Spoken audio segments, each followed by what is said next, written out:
This session is coordinated by Sozo Ventures. Sozo Ventures is a new family of venture capital funds headquartered in Palo Alto and Tokyo, and it is focused on investing in leading IT companies globally. So their existing investment include Twitter and Palantir Technologies. So now I would like to introduce our moderator today. Mr. Phillip G. Wickham is the president of CEO and of the Kaufman Fellows programs, as well as chairman of Sozo Ventures. Early in his career, Phil co-founded the publishing company in Tokyo and sold it to the Princeton Review. He has also served as a general partner at Jafco America Ventures and at Copan, based in Munich, Germany. So please welcome Mr. Wickham with a big hand.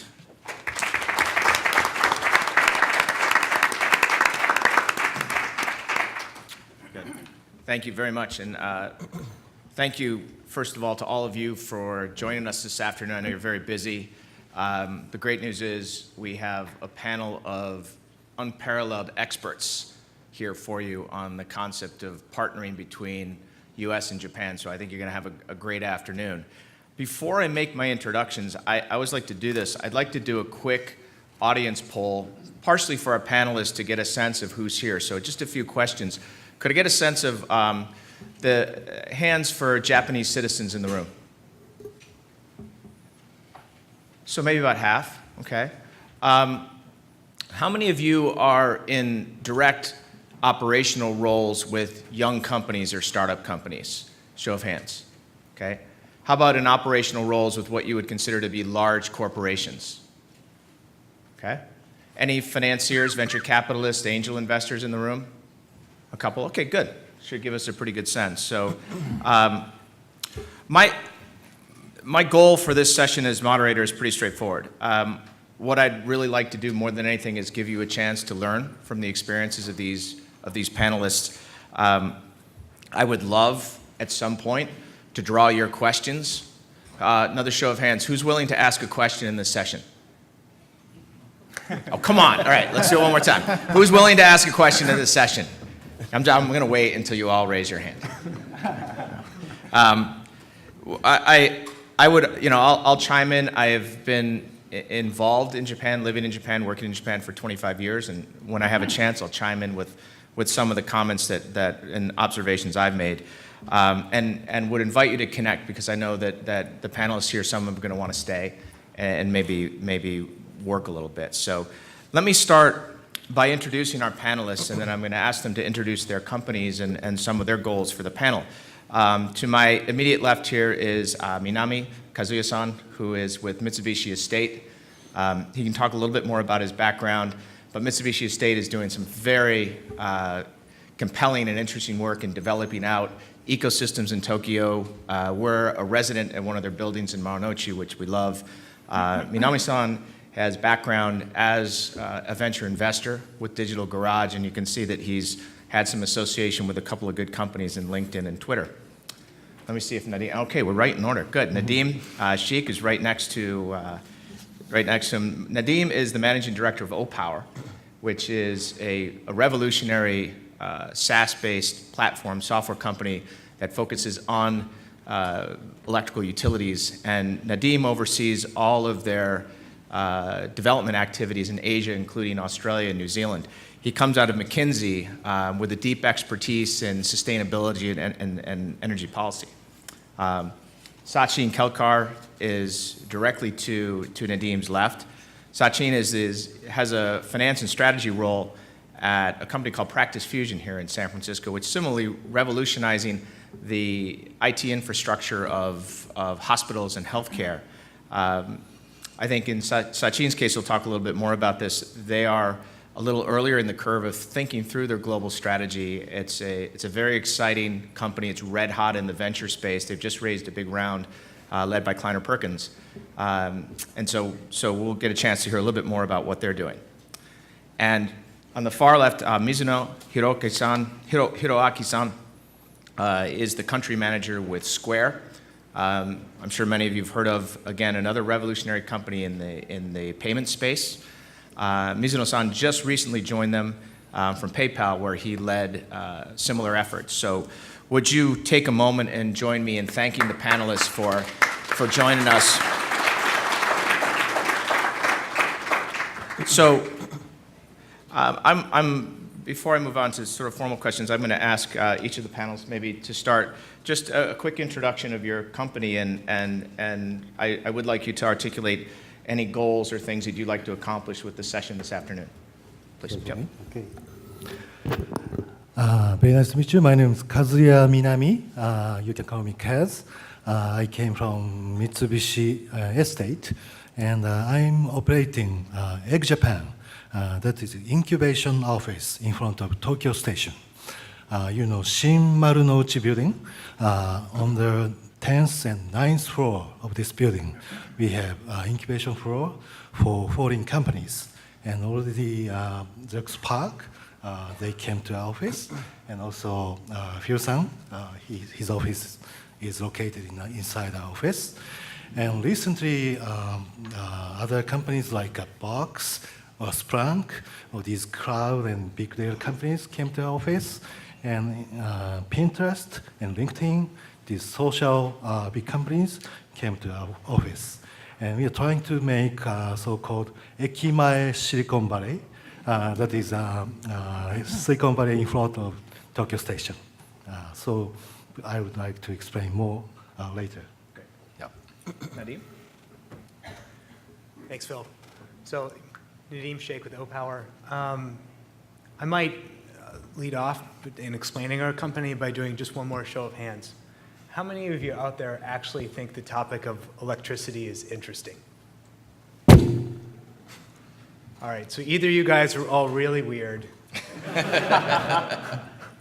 or most of our survey data is wrong. So I think for most people, most homeowners, most families, the topic of electricity and energy is pretty boring. And that's really the premise of Opower. Is it working? We lost volume. I'll talk loud. So,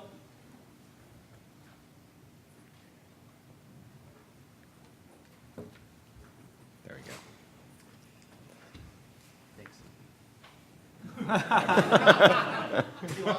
Yeah, we have an electricity problem here. The irony is not lost on us, Nadeem. So there you go. all right. We are an energy efficiency company, so maybe that's poetic justice for us. So anyway, so Opower is a company founded on a simple premise, which is that most people out there, most normal families, do not want to be wasteful about their energy consumption.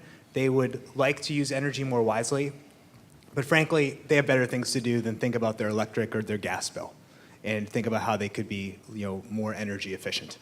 And I would gather that almost every American family, but also most families in Japan prior to 3/11, were not like you. They did not find electricity interesting. And so what we built is a software platform for utilities to better engage their customers in a very personal way, to analyze customers' energy consumption and give them very personalized recommendations, but to employ some of the same design principles that companies like Amazon or eBay use to market new ideas and new offers to customers, and use behavioral science, not to necessarily sell the customers new things, but to nudge them into taking energy-saving actions. And so over the last 7 years, we've gotten almost half the United States on the Opower platform. So that means that your utility is working with us and providing your home's data to Opower for us to give you better energy-saving advice. We've since expanded to 7 other countries across the world in the last couple of years. And our tie to Japan is we've been working very hard for the last 2 years on applying our software principles to the Japan market. After the 3/11 disaster, many Japanese utilities, as well as the Japanese government, came to us and said, could you please apply the energy-saving technology you have in the US to Japan? We realized quickly that it was going to take a long time for us to redevelop our software and our approach for the Japanese consumer, but we also realized that Japan was too large an opportunity to pass up, both from an economic perspective, but also from I guess a moral or just societal perspective, because we felt like energy saving in Japan could have more impact on society than perhaps any other country in the world. So I'd be happy to talk more about our business model and some of the things we're doing in Japan and things we've done well and not done well. But basically, that's what we're trying to do, is create an energy engagement platform for consumers across the Japanese market. Great. All right. Is Sachin? this one working? Yeah, All that right. one's working. That's good. It's just the force field around Nadeem. Won't try to talk too loud and break it. But thank you, everybody, for taking the time. As Phil mentioned, my name is Sachin Kelkar. I work for a company called Practice Fusion. A lot of people in the Valley know us more recently because we raised $85 million from a number of high-quality investors. I joined the company about a year ago when we were about half the size. We were about 200 people. Now we're like 350. It's growing rapidly, like many companies in the Valley. What we are is the largest patient-physician platform in the U.S. I say U.S. because we haven't really ventured outside of the U.S. yet. We spent 8 years, the company's been around since 2005, trying to crack the nut of using technology to improve outcomes, reduce costs within a fairly broken healthcare system, probably no better way to describe it. What allowed us to be successful fairly more recently in the last couple of years is really two things. We decided to give away the platform for free to doctors, medical professionals. The one thing we learned very early on, at least the founder did, and he's only 38, but he already looks 50, is that doctors, especially in the U.S., doctors in the U.S. Don't have a lot of extra money. They're not very tech savvy. You need to give them a platform that they can use that's up and running all the time, easy to use, there when they need it. So that's what we did. We launched a cloud-based platform. The way we generate revenue is that we're the largest connectivity platform in the U.S. And by that I mean every time a doctor sees a patient, they make a decision, ordering a drug, ordering a lab, ordering an imaging study, MRI, working with a web-based biller. So we are the largest cloud-based electronic health record platform. On average, on a daily basis, just in the U.S., we see about 250,000 patients a day on our platform, so true scale. So that's obviously exciting. I actually led the process of raising the $85 million. So I'm on the corporate finance, but also I'm on the corporate development side, which means I get to spend the money, which is the fun part.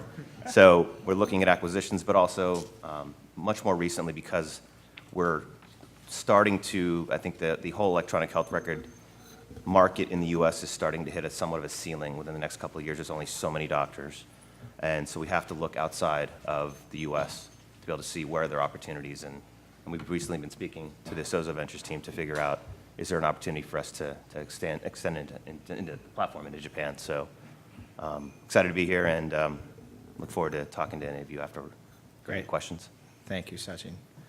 Mizuno-san? Okay. Hi, everybody. I'm Hiroaki Mizuno from Japan, and I'm a country manager of Square Japan. Can I ask you guys one question? Could you raise hand if you know about Square? Okay, so I don't need to introduce myself, right?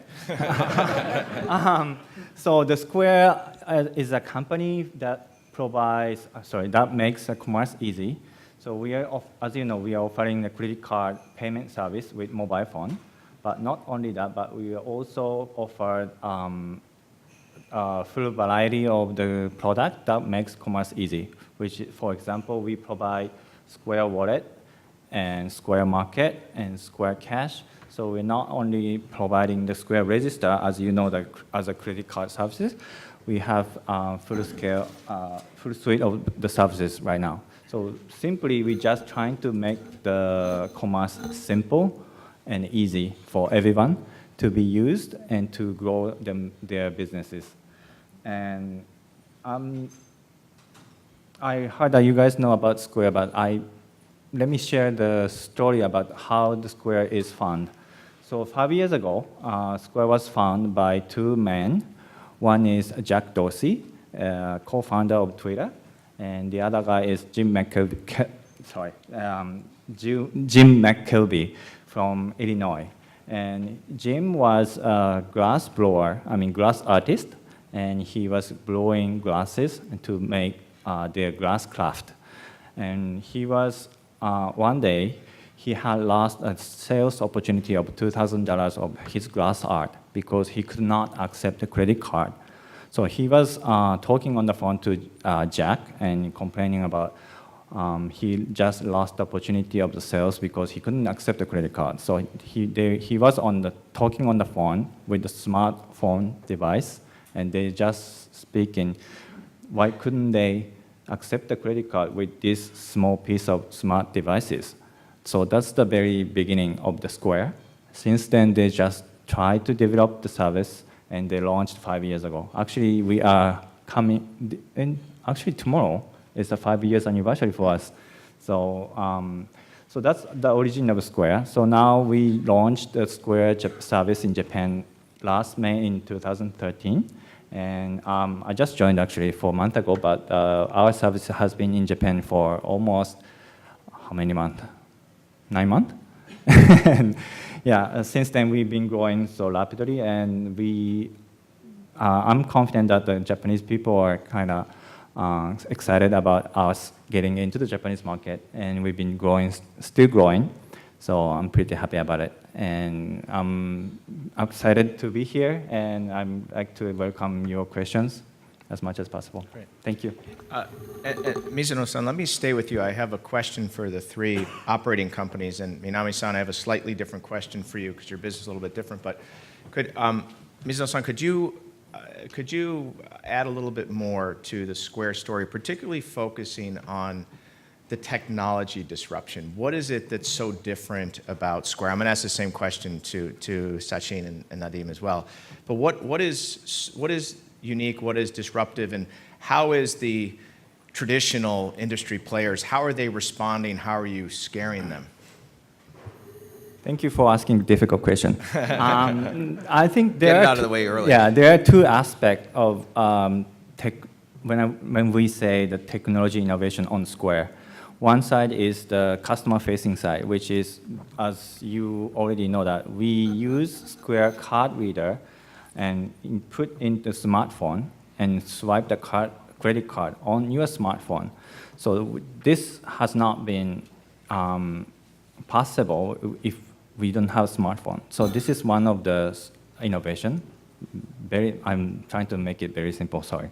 And the other side is the back office side, means that when you swipe the credit card, all of the credit card companies are looking at your transaction every time you use a credit card.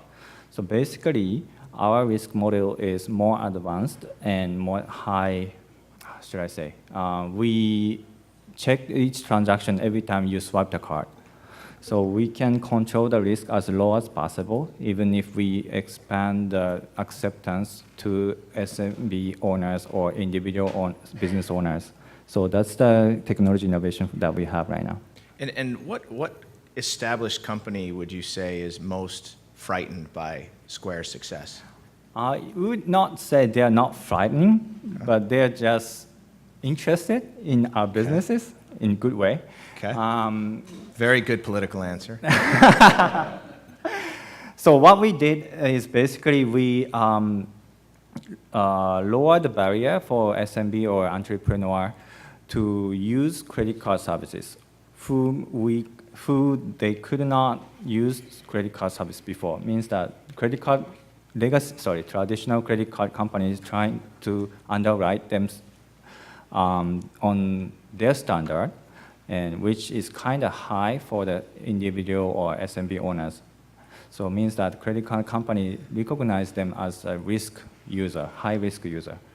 Great. Means that they could not control the risk as low as possible that we could do, which we could do. Great. Thank you. Sachin, can I ask you the same question about Practice Fusion? Yeah, it's a good question, and it's funny, a little anecdote. The company's, it's been around for a long time, and it's a relatively complex company, so I think we made a board, Phil and Co, a little bit for an hour and a half trying to walk through everything we do. But I think if you've ever gone to the doctor recently, at least in the US, there's generally very little technology connection to when you see a doctor. Maybe you go into the doctor's office and they have this very old terminal sitting there, and You never actually interact with your doctor over technology. And that still actually continues to this day in a lot of large hospitals. What we do very differently is that, everyone drops the word cloud, but I think it's so much more relevant in healthcare, where what's so difficult about healthcare is that there's so many constituents and they're not very good at technology. So I'll give you an example of most large hospitals here. They use a competitor called Epic. Epic's another one of these multi-billion-dollar companies you probably never heard of. They're kind of like the Microsoft to some innovative companies here, where big software package, they produce the software package and they charge billions of dollars in multi-year implementations to launch it on premise at a hospital or wherever they launch it. So we do it differently. We give it away free to the doctors. Our initial target are the doctors outside of the big hospitals. So 80% of doctors in the US are community doctors or in clinics or are primary care doctors. So huge opportunity there. We give it away for free. That's disruptive. We connect to all of the constituents within the healthcare system once. Again, when cloud-based, every lab connects to us once. Every imaging center connects to us once. Pharmacy once. The on-premise solutions, they have to actually go and hardwire into all of those. So when you think about the scale of how much integration and knowledge you need to do that, it's huge. So that's, and I think the probably the third biggest thing is healthcare is always changing, regulations are always changing, so software has to change constantly. So what we literally launch a new update, whether it's product features or because of regulations, every week, and it goes out to all of our users. There's only one maybe competitor out there that's even close to us in terms of that, of our ability to iterate, release product, and have the best product out there for our entire community. So that in itself is fairly disruptive for us to the market. Nadeem, could you, same question? So I think the one megatrend that goes across all three of us is that all three companies, I think, are a platform play, right? We're doing something where we are accomplishing a task that's needed by the business for a lower cost, where we have better features than the incumbents that oftentimes take a long time to install their software. If you're Square, I think the competitor might be a bank, which is pretty old school and probably not as nimble. But I think that we're all delivering better results than the incumbents, but we're delivering those results using a software as a service or a cloud platform that's much quicker to get online than an installed solution, or if you were to try to build a relationship with a bank. I think that's what Opower is doing in the energy sector as well. The utilities have traditionally built things themselves. They build power plants, right? They have to buy trucks to go maintain the wires that go to your house. They install new meters. And similarly, they've always built their own internal systems with which to engage with the customer. But my hypothesis, I won't ask for a show of hands, but there probably are not many people here who would say that they are supremely delighted with the level of service that their electric utility provides them. Most people, the only personal communication you get from somebody like PG&E or TEPCO is a personal bill asking you to pay this precise amount as quickly as possible. And so we're able to, at very low cost, radically improve the level of service that a utility can provide. So I think in the end, the competitive threat that we pose is not so much to other companies, but rather the IT departments of the utilities themselves that have traditionally built these types of solutions. Yeah, I think that's a great point. Having come into the venture business myself 20 years ago, what's very different about all three of your companies is we started by, when we took companies into Japan, how are we going to get past the legacy installments in all of the customers? And it was a very painful process. And because of the architecture of each of the three solutions, you're able to do that. And I think you also, what's interesting is you create a different set of behaviors, which is normally a very dirty word for a startup. But I think the behaviors that are created in each of the three cases are very positive behaviors. And they're behaviors that people actually want to have versus being forced to have. So it's very exciting. Minami-san, similar question, but slightly different. I wonder if you could talk a little bit about the work you're doing at Mitsubishi Estate. If you want to talk a little bit about the Marunouchi district, or why for foreigners looking to come to Japan, what's different, what's exciting about what you're doing? Okay, so I'd like to explain more about the Marunouchi area. So, is there anybody who haven't visited Japan? Oh, so, okay. So, do you know the word Silicon Circle? Actually, Silicon Valley is from San Francisco to maybe San Jose to maybe a southern area. But in Japan, we have loop train line called the Yamanote line. And alongside in this line, we have several IT cities like Shinjuku, Shibuya, Shinagawa, Akihabara, and Tokyo is one of them. And because this loop line is look like circle, so we started to call Tokyo area as Silicon Circle to compare with Silicon Alley in New York or Silicon Valley here.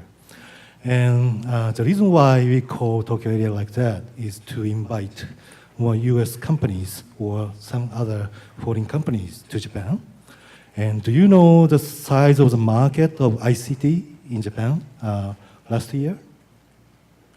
Anybody? The size is $250 billion. Just ICT itself. But like Phil-san mentioned, now not only ICT industry, but other traditional industries changing because of ICT. And the market will be much, much bigger. But we still see not many US ICT companies coming into Japanese market. Of course, we know a very famous brand like these people, or like a Google or Yahoo, they all came to Japan. But still, there is more and more companies which haven't entered into Japanese market, but that have opportunity or strength to change Japanese industry, I believe. So that's what I'd like to say. Great. And Minami-san, just to follow up with you, could you talk a little bit about in your role in helping to build bridges between what's happening with startup companies and their growth in Japan and your work at Mitsubishi Estate? Is there a particular case or example that you're particularly pleased with or would shed valuable insight for the group? Okay, so our role in Egg Japan is not a very typical real estate company. Not only providing office space, actually we are providing office space from very small one to some medium size, starting from just one person to 4, 6, 8, or 10 people. But not only that, we help the company to meet potential client. Just next to our tenant office, we have very big business space, event space, and we are operating business club called 21st Century Club there. And we have 500 to 600 people joining the club from large corporations, business development department, or some entrepreneurs in Japan, or people who are helping these entrepreneurs, all gathered in this area. So in this area is a kind of hotspot in Tokyo. So any foreign companies or Japanese large corporations or Japanese startup can meet face-to-face in the space. We regularly coordinate network meeting there, or we help companies coming to our market one by one. Like, for example, LinkedIn came to our office 2 years ago.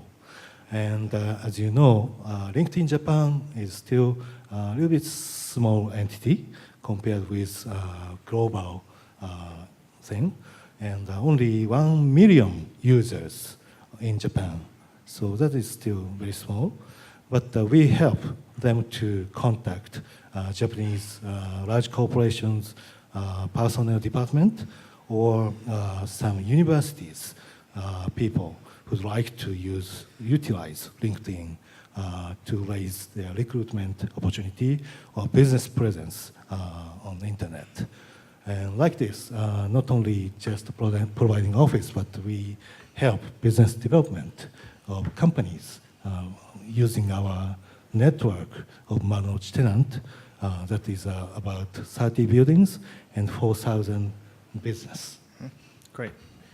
I'm gonna ask a similar question, Nadeem, for you and Mizuno-san. I wonder, Nadeem, if you could maybe take us through a very brief history of your efforts in Japan on behalf of Opower, maybe starting with some of the assumptions that you went in with in terms of helping the company get established in the country, and maybe walk us through some of the events and highlights and key learnings that you've had in your sort of remarkable couple of years doing that. Sure, I'd be happy to. So after the 3/11 disaster, we received a lot of advice and a lot of requests, right? Requests to come to Japan and a lot of advice about how to do it. And I feel like we were very fortunate that we got very good advice. And I think the three pieces of advice that I got were, one, don't expect to do any meaningful business in Japan unless you spend 2 years trying to get it. The second was, if you don't have $1 million to burn on essentially marketing, PR, and business development, don't bother. And the third was, and this was, I think, the most important one, was the idea of essentially making deposits in a trust bank. So every time you come and meet with someone and you follow up with them and you spend time at a dinner, as Americans, it's very hard for us to see progress, both in the development of the business opportunity, but also in the relationships. But our Japanese counterparts did observe that, they did see that, and we were accumulating, I guess, some currency in that trust bank. But as Americans, it's very hard to see the balance. And so you have to just kind of operate in good faith that eventually those deposits will be rewarded and you'll be able to make a withdrawal, which is being able to start a business. And I think that all three of those things came true, right? We spent roughly $1 million. It took us roughly 2 years. And I made 28 trips to Japan in 24 months to make those deposits in the trust bank. And what we ended up getting out of it was a deal to launch our service to 1/3 of Japan through a partnership with TEPCO. I think the other thing that I got as a piece of advice was how important the government is in decision making, especially in a nationally important industry like energy. But I actually think that that goes even for ICT more broadly, and certainly healthcare would be one of those industries as well, as financial services probably falls in that same category. And again, we tried to develop relationships with as many people in government as we could, not focusing on the business that we were trying to build, but what sort of contribution we thought that our business could make to society, how it would improve the status, the situation of normal people if we were to be able to achieve scale, and essentially how it would benefit the politicians and the political class that were making decisions. And certainly in our case, again, those 2 years of deposits in the trust bank, also with the government, helped us get their blessing when we decided to do a deal with TEPCO, because the Japanese government in the end and the Japanese taxpayer, right now they own TEPCO, similar to how the United States used to own a big majority share of GM. So their blessing was required. And I think that those are really the key lessons for us. I mean, when we looked at the market, we viewed it as a very high risk, high reward bet. And Opower is a mature enough company, we've been around for about 7 years, that we could afford to make that bet. And when we sat around the table, I was sitting with our CEO and we were deciding whether we wanted to put that $1 million on the table. The question we asked ourselves was not so much about whether we thought the bet was going to pay off, but if we didn't make the bet, how could we explain it to other people 2 years from now? And there was no reason not to go into Japan, both because of the size of the opportunity, I think the new openness of the market, and I think that there's an increasing degree of transparency for foreign companies in terms of how business is done, which made it seem much less risky to us than it probably would have 5 or 10 years ago. So that's, I don't know if I answered your question, Phil. A quick follow-up to that. Your success with TEPCO, congratulations on that. Do you see any positive reverberations in other parts of Asia from acquiring a customer of that status? Absolutely. I can't stress enough how much other countries in Asia look up to Japan. I mean, Sure, there's a little bit of noise in the news in terms of Chinese-Japanese relations or relations with Korea, but at the end of the day, if you look at South Korea, their energy sector just basically copied TEPCO, just did a copy and paste into Korea. Of course, they value what TEPCO is doing. People in Singapore and Hong Kong, all across the region, really look to Japan as a role model of technological leadership and in many cases policy leadership. And Japanese companies have been so active in developing relationships across the region for so many decades now. So yeah, I think for us, one of the reasons we were thinking about putting all those chips on the table in Japan was we felt like it could have a catalyst effect Great. for our business across the region. Good. Thank you, Nadeem. Mizuno-san, similar question, but I'd wonder if you could also talk a little bit about your background with PayPal and maybe how you've joined Square now, and what lessons do you take with you, and what do you think the opportunities for Square in Japan could be? Sure. Well, thank you for asking. Again, difficult question. Do my best. So, from my experience at PayPal and experience at Square, basically, PayPal and Square are kind of similar services, which is online financial services. The company enable people to send money, accept money easily. And when we think of financial services, we tend to think we have to go to talk to FSA, which is financial,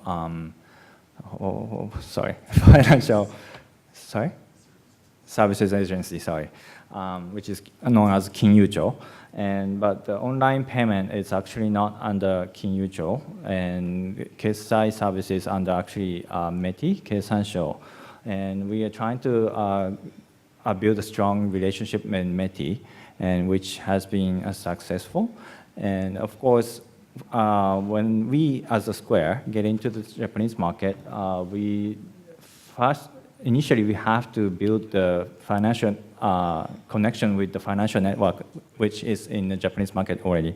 So we need to, of course, work with the Japanese financial players. And the lesson we learn is that we have to be, we should not be really aggressive. I mean, we have to be aggressive, but we cannot show them we are so aggressive to penetrate the market. I'm too honest, sorry. But the thing is, we are trying to help the people in Japanese market. And then we need to be patient and to talk to them repeatedly and keep negotiating. And then they will finally understand the mission that we have and the intention that why we are coming to the Japanese market. So for Square, we chose Japanese market because it is known as a difficult market. And of course, there are many individuals or small businesses that is not approved to use credit card services, so which is potential market for us. And for those who are doing credit card services in Japan already, could not penetrate to tools market because they think they are riskful. So we are telling to the financial institute in Japanese market to, if we can work together, we can expand market so that we can mutually beneficial and we can collaborate together to make the market more energyful. So that's how we should, I'm not sure I'm answering your question, but how we start the business in Japan. Great, thank you. Sachin, slightly different take. As you mentioned, you're a little earlier in the curve in looking at the international market for Practice Fusion. Could you maybe walk us through how you're doing that analysis and how do you position Japan as a priority market versus some other international markets, and what are some of the things you feel you need to think through before you dive in? Sure. So we're, call it, relatively early stages of looking at country expansion. What's been really helpful for us, we have 300 plus people almost now, but like 90% of those are engineers. So there aren't a ton of business folks where we can do a lot of meetings. What's been very helpful is working with entities such as Sozo. There's others for other countries that have helped us think through what are the key things to look at.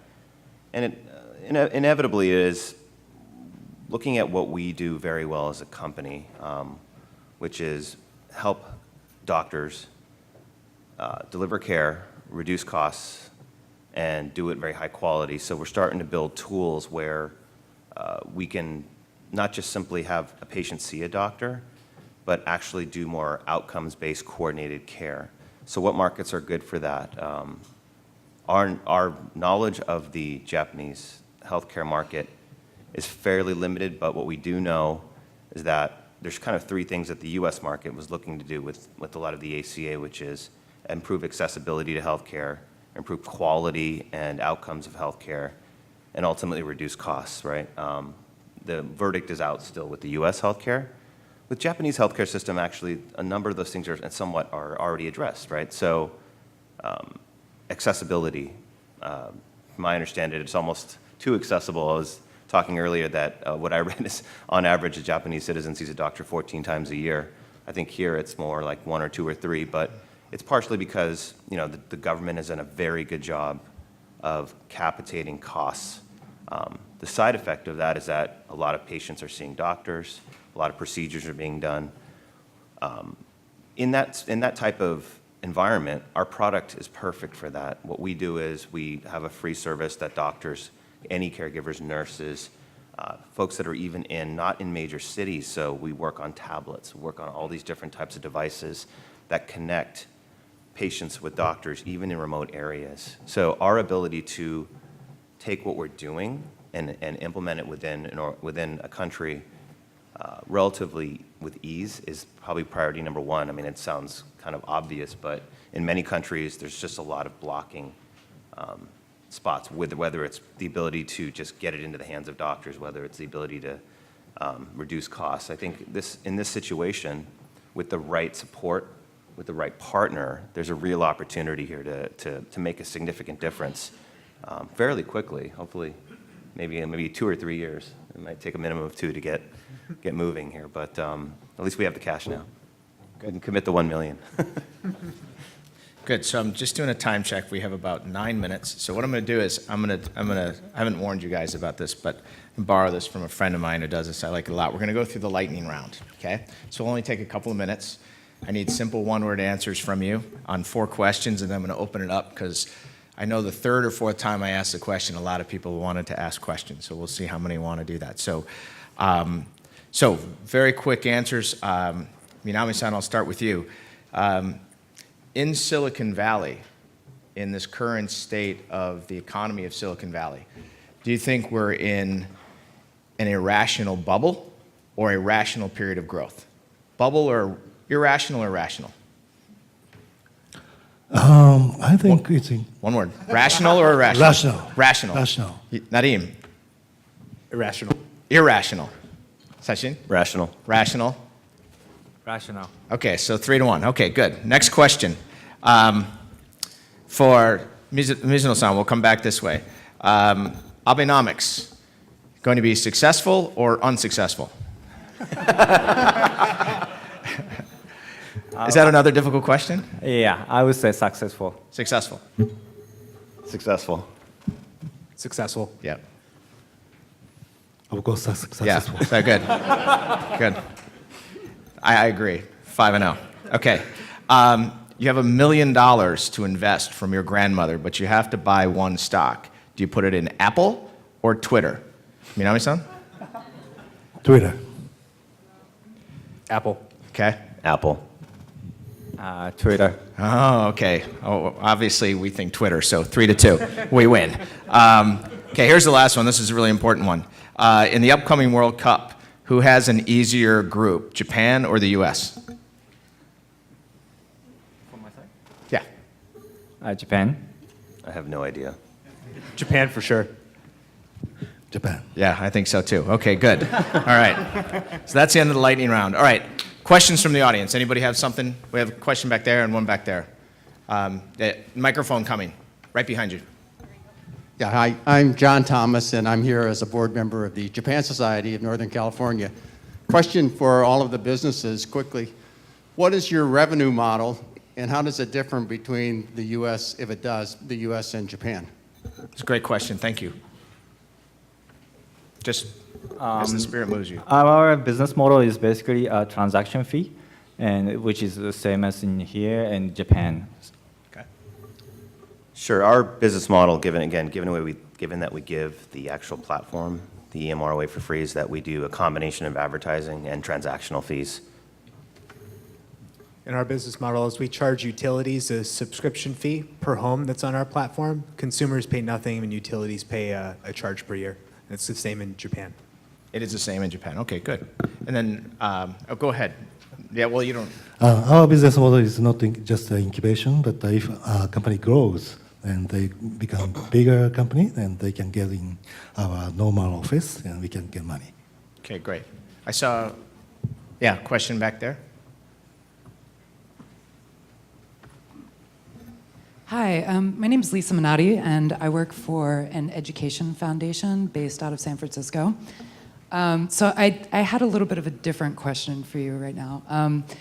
In the U.S., there's been, and around the world, there's been a pretty big increase in companies developing CSR programs. And I was curious to find out a little bit more about that from a Japanese company's perspective. For the sake of the audience, would you give us the acronym CSR is? Sure, corporate social responsibility. Okay. So companies investing in environmental and social programs. Okay. Whoever wants to take it. Okay. Okay, so we are have very big importance in CSR program. And for example, these days we are building very big program with our housing residents. We are also selling housing in Japan, and we are inviting these housing owners to farming area, and they raise a very big farm with their power, and we make sake together out of the farm's, rice, and put it back to owners, and that's one of our CSR activities. Anyone else who has additions to that, feel free. Anything else? I'm not sure if this is how this is announced in the U.S., but Square has done a couple of activities on CSR. And one is we have invited high school girls in California and to the company to train how to program and code to make the actually program. And the other thing is we just announced a couple weeks ago we participate in RED program. So we released the Square Reader in RED. So the sales of those readers are going to the donation. So we are aggressively participate in those programs. Yeah, I think it's an excellent question. I think one of the interesting things about the startup world is that there's almost not a concept of CSR because it's so integrated into a lot of the cultures of startups because of generational changes and things like that.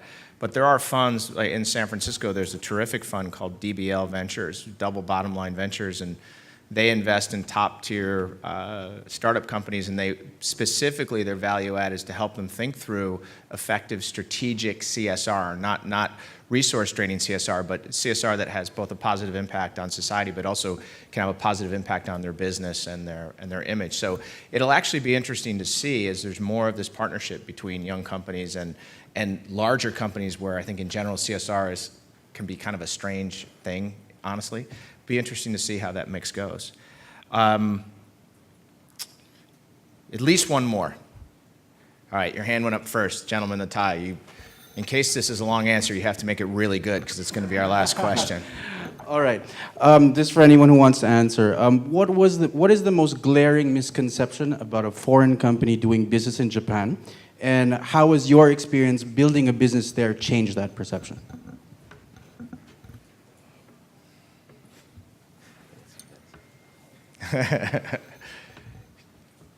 Anybody who wants it. Maybe I'll just talk a little bit about a misconception that I felt like people had about our company. I can't comment on whether it's everywhere, but I think a lot of big, old Japanese companies have had a bad experience with a foreign company that basically came and made a quick buck, right? That might have done a contract, the quality level wasn't there, they probably terminated the contract, after the first try, and a lot of people who make decisions by consensus and are very risk averse felt very burned.